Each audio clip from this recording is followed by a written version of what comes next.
그림으로 배우는 기초한자 115번 동영상입니다. 저는 알기 쉽게 설명하여 저절로 외워지는 한자 1권, 2권, 3권을 저술한 김영진입니다. 자, 이 달력 일주일에 이제 5번째 날이네, 그죠? 목요일 이 나무목을 중심으로 설명드리겠습니다.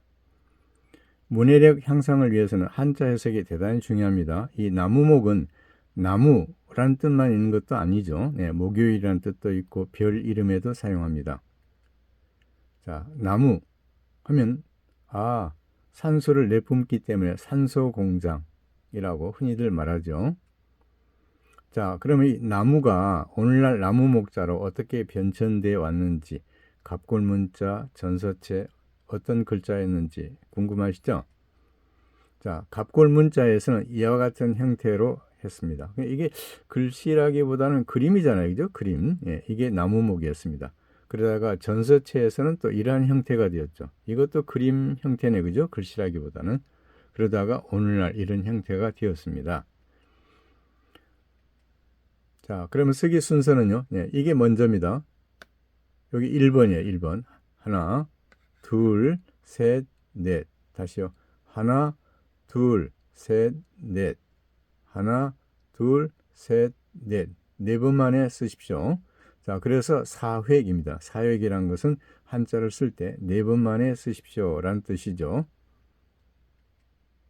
자, 문해력 향상을 위해서는 한자 해석이 대단히 중요하다고 그랬죠. 이 나무 목자는 나무란 뜻 외에도 목요일, 또 별 이름이라는 뜻이 포함되어 있습니다. 자, 나무란 뜻의 단어 정리해 봤습니다.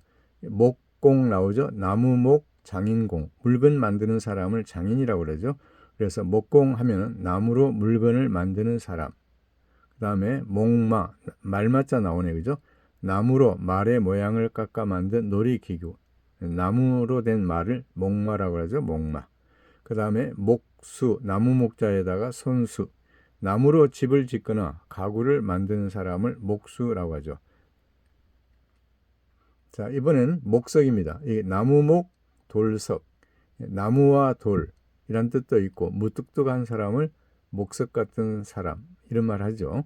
네, 그 다음에 목재, 나무 목자에다가 제목재자. 나무로 된 재료를 목재라고 해서 목재. 그 다음에 목조, 나무목에다가 지을조.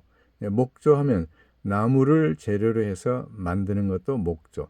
또 나무를 재료로 만든 물건도 뭐죠? 목조라고 하죠. 자, 그 다음에 목요일. 예, 이제 하나하나 발음하면 목요일 하죠. 근데 연거푸 발음할 때는 목요일 하죠. 목요일. 일주일에 5번째 날.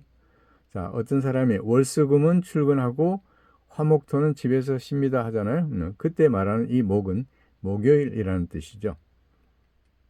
자, 이번은 목성, 예, 별성자 나오죠. 태양계 5번째 별을 목성이라고 하죠. 밤하늘의 목성은 나무처럼 푸른 기운을 나타낸다 해서 한자 나무목으로 이름을 지었다고 합니다.